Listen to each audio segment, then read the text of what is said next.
اعوذ باللہ من الشیطان الرجیم بسم اللہ الرحمن الرحیم۔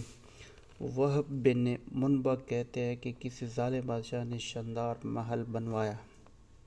ایک مفلس بڑھیا آئی اور اس نے محل کے پہلو میں اپنی کٹیا بنا لی جس میں سکون سے رہتی تھی۔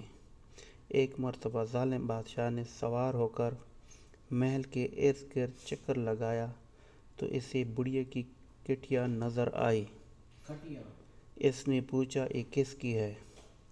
کہا گیا کہ ایک بڑھیا کی ہے اور وہ اس میں رہتی ہے۔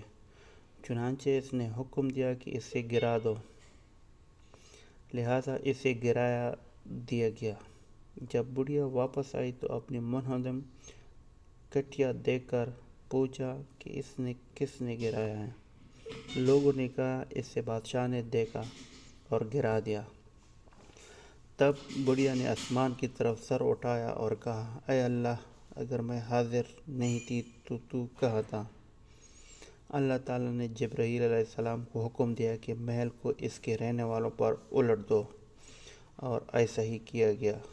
جزاک اللہ۔